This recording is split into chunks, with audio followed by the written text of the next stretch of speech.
Hello guys, welcome back to my another vlog. Dayo yang ni belasini semua ni everybody. Benolim bisa berai dong. Terus ya, ni barang hawa jatuh kau na, naik dia terus. Kamu nak naik jangan kena jumpa saya.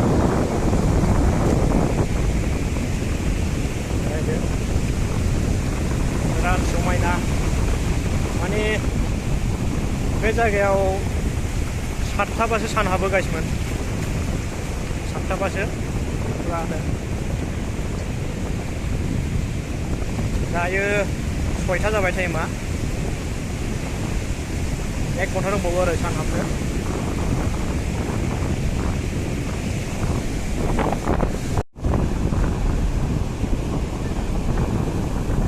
दाउआ गिनो रोगागासिनो नायदोनै खाथियाव थांबाबो गिनाय माबो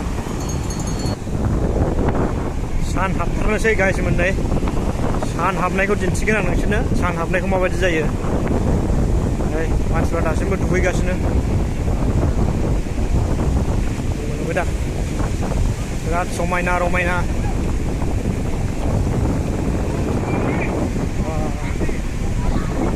नायदो लोगोफोर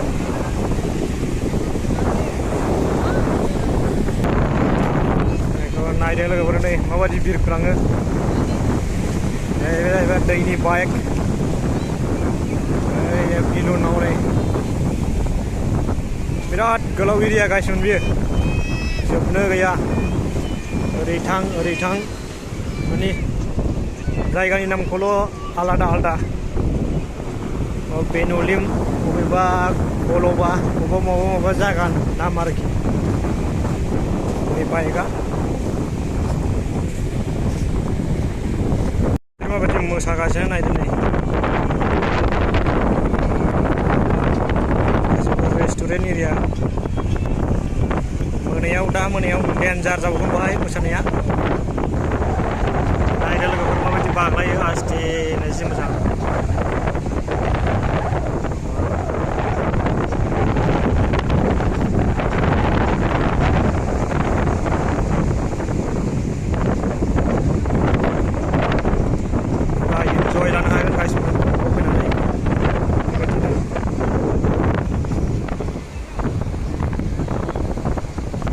बे ओंखारनानै आरो दस्रा मानसि थांसिगोनलाय नै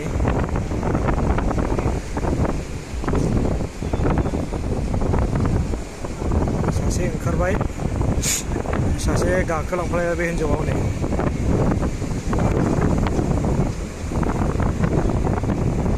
एबार साथाम थांबाय खेबसेनो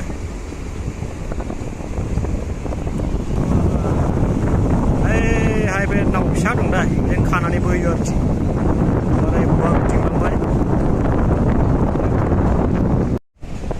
सान हाब्लाबो माने मानसिफ्रा जोबा बहाय नै होमबाबो खोमसि जाया गाइसमोन माने हरनि 10टा 11टासिम थायो आरोखि बेवहाय पुरा दा मोनायाव लाइटिंजों पुरा समायना नुबावगोन बेखौ आरो जायै लोङै पुरा डिस्क' होनो हागोन दा मोनायाव पुरा इन्जय खालामगोन आरोखि बेवहाय मोसानाया बालाबारियाव ओमफ्राय दा ओरैहाय नै बेबायदि आरोखि गाइसमोन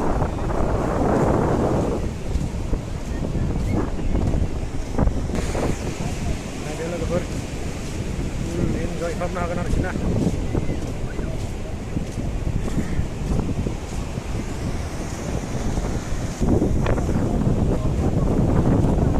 लोगोफोर भिडिअखौ नायनानै माबायदि मोन्दों अन्नानै मोनसे लाइक खालामदो आरो जुदि नोंथाङा आंनि भिडिअआ गोदानब्ला अन्नानै साबस्क्राइब खालामदो नायदो लोगोफोर नै साना माबायदि हाबो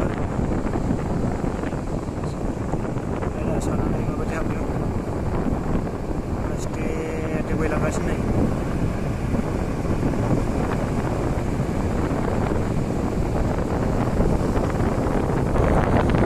गाइस साना बेबायदि हाबो नायदो नै फिसाल'सै नै हाब्बाय बेबायदि हाबो आरोखि सानानै सान हाबनाय नायनोब्ला नोंथांमोना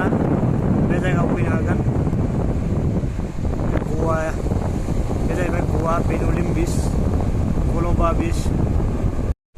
देखो गाइस यहाँ की नाइट की नज़ारा, आप लोगों को थोड़ा नाइट की नज़ारा दिखाता हूँ।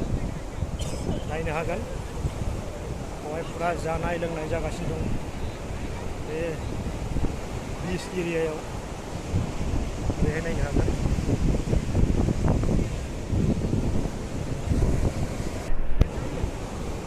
नायदो लोगोफोर, मोनानि भिउस बियो बेन'लिम बीचनि।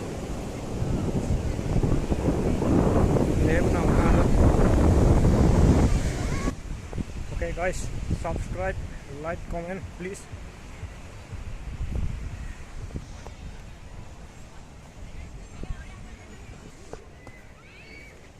नाइट का व्यूज देखो गाइस, यहाँ की नज़ारा क्या खूबसूरत है। ओके गाइस, फिर से मिलेंगे आप सभी को नया वीडियो में। बाय बाय, गुड नाइट।